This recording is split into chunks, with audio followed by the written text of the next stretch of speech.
अस्सलामुअलैकुम। मैं हूँ इनायत ख़ान। आज का टॉपिक है कर्म और भाग्य, दोनों में क्या फ़र्क है और कितना दोनों में सिमिलरिटी है। कुछ लोग तो कर्म पर बहुत ज़्यादा भरोसा करते हैं और कुछ लोग सिर्फ भाग्य पर भरोसा करते हैं। यहाँ पर दोनों ही अपनी अपनी जगह पर सही हैं। कर्म और भाग्य का दोनों का बहुत गहरा आपस में रिश्ता है। हमको यूँ समझना चाहिए, कर्म, अपने कर्म को हमें खेती की तरह समझना चाहिए। अच्छी फसल पाने के लिए अच्छे बीज, अच्छी खाद, अच्छी ज़मीन, अच्छा पानी और अच्छी चीज़ें हमें चाहिए, जिससे कि हमारी फसल अच्छी तरह से खड़ी हो जाए। और यहीं पर भाग्य के लिए अच्छी आत्मा, अच्छा ज्ञान, अच्छा समाज, अच्छा व्यवहार और अच्छी लगन और अच्छी नीयत हमें चाहिए। अक्सर ये माना जाता है कि अच्छे कर्मों का फल अच्छा होता है, लेकिन कभी कभी अच्छे कर्मों का फल भी अच्छा नहीं मिलता। मतलब जो मैंने आपसे पहले उदाहरण दिया था खेती का, हमने सब अच्छा किया, हमारी फसल भी अच्छी तैयार हो गई, हमने खेती अच्छी लगन से की, लेकिन अगर अतिवृष्टि हो गई, बारिश तेज़ हो गई, ओले पड़ गए, कुछ भी हुआ, किसी भी वजह से कीड़े लगे या कुछ भी हो करके हमारी वो फसल ख़राब हो गई,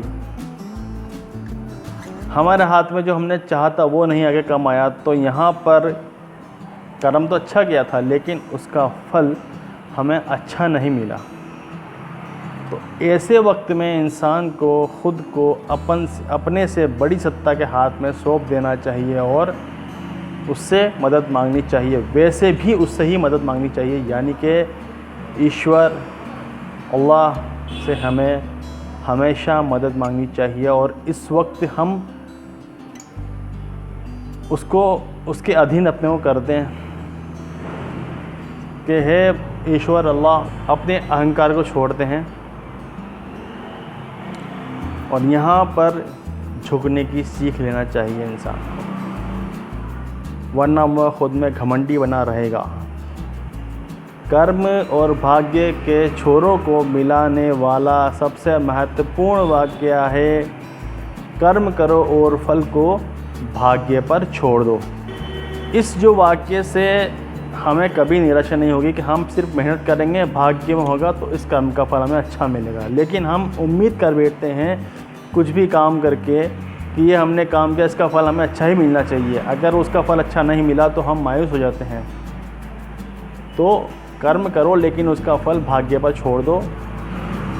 कर्म करना मत छोड़ो, कर्म करना ज़रूरी है। आलसी बनकर सिर्फ देव देव, अल्लाह अल्लाह, ईश्वर ईश्वर पुकारने वाले कर्महीन हो जाते हैं। ये एक बहुत बड़ी बात है कि आलसी बन जाओ और काम मत करो, सिर्फ अल्लाह अल्लाह करो कि भाई तू देगा तू देगा। वो तो देगा, मालिक है, खालिक है, वो देगा, लेकिन अपने को कर्म भी करना है। भाग्य के भरोसे बैठे रहने पर भाग्य सोया रहता है और हिम्मत करके खड़े होने पर भाग्य भी उठ खड़ा होता है। आपस में आपने कहते हुए सुना होगा कि ये चीज़ हमारे भाग्य में नहीं थी और भाग्य में हमारे ईश्वर ने, अल्लाह ने हमारे भाग्य में लिख दी थी, इसलिए हमारे साथ ऐसा, क्योंकि ये चीज़ हमारे भाग्य में लिखी हुई थी।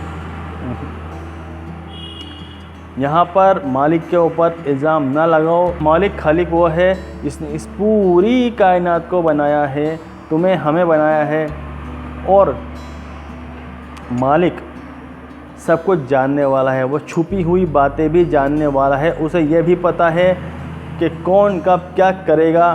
तो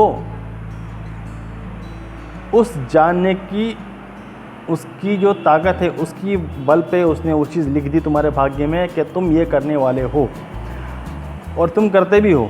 मालिक खालिक है और उसने कर्म और भाग्य को मिलाया है। बस मेरा आपसे यही कहना है कि कर्म करो और फल को भाग्य पर छोड़ दो। नसीब में कर्म का फल अच्छा होगा तो मिलेगा, और कर्म का फल अगर अच्छा नहीं होगा तो तुम्हें उसका फ़ायदा नहीं होगा। लेकिन उसके बावजूद भी कर्म करना मत छोड़ना, कर्म करते रहो, आगे बढ़ते रहो।